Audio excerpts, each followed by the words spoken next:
Just a couple of points to make this evening. One just about our liturgical year we're in, and the other about the readings that we hear this evening.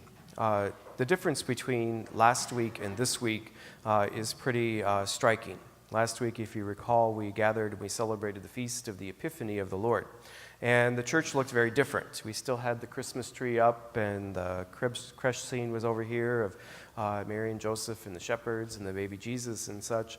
And we were still in the midst of the Christmas season.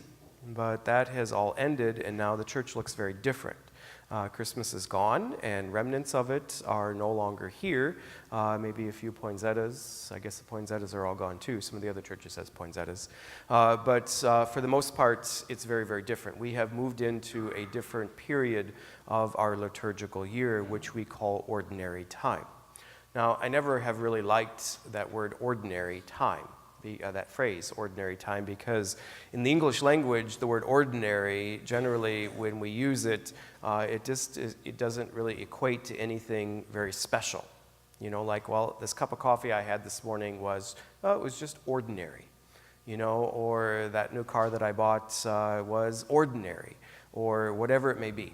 You know, there's nothing really that, in a sense, kind of stands out when we use that particular word.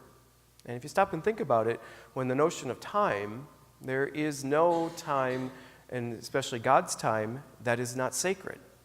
You know, that is not extraordinary. That is very special, because every breath that we take, every move that we make, really is a gift from God. So there is nothing that is ordinary about anything when it concerns time. So what is the church trying to say with this? Well, the root word of the word ordinary is order, and that we kind of get. We kind of like an order and structure to things. We like to, in a sense, kind of line things up. We put patterns, we put sequences. We like to have some sort of an order so that we can predict what's going to happen next, and we're kind of accustomed to this, and we all function very, very well within kind of parameters and structure and order of our day and of our life and, different aspects of it.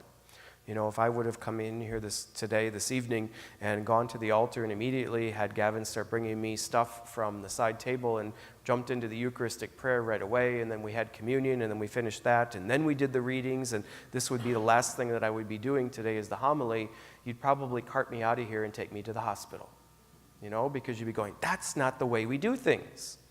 You know, you'd be getting a little bit nervous, so Father's losing his mind, you know, that type of thing. So the order and structure we like, and we get that.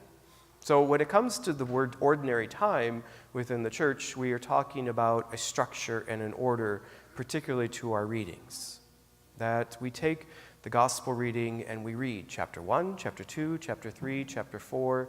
Instead of jumping all over the place, there is an order and a structure to it.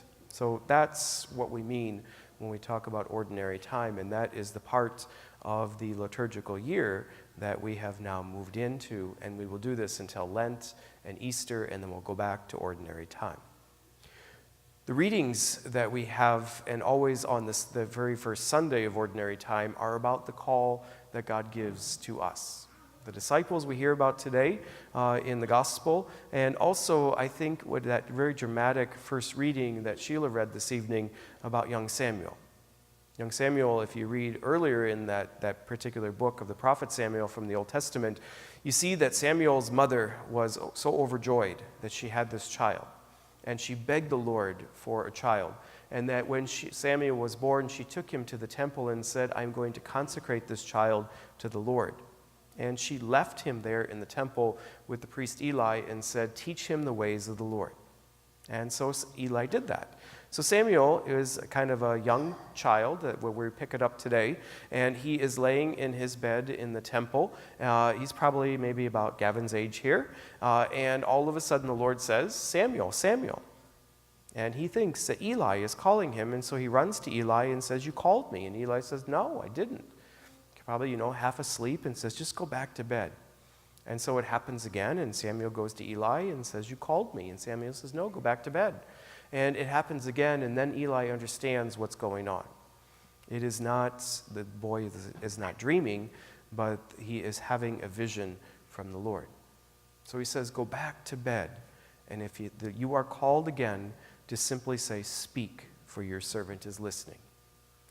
Now that's a very important line, and if you stop and think about it, the gift of listening is key, and it's a gift that we don't always do very well.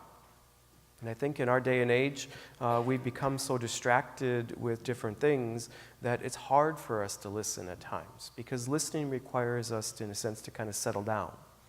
In a sense, to remove the distractions and to really focus and to pay attention. Whether it is to another person who's speaking to us, whether it is a task that we are engaging in, or if it is contemplation and prayer time. It really, in a sense, causes us to say, I need to put all that to the side and truly listen. And I'm guilty of this as well. You know, we have a lot of background noise going on. So oftentimes when I'm home alone, you have the TV on or you have the radio on. You just have something going on. It's easy to kind of get the computer out and be checking your email and looking through the internet and different things. Or, you know, if really need be, you just get out your phone and you can do all kinds of things with that as well. That's all noise, you know, in a sense. And it, in a sense, distracts us from listening. Can you ever stop and just try to put all that stuff away and just sit quietly and just give yourself 3 or 4 minutes? It's hard. It's really, really difficult. But that's really the call, I think, that we hear today. Speak, your servant is listening.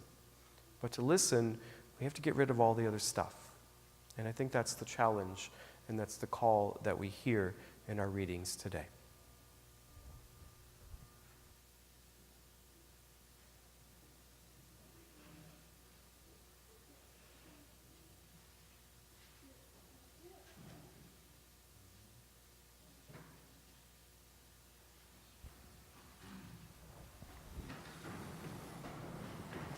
And together we profess what we believe as we say, I believe in one God, the Father Almighty, maker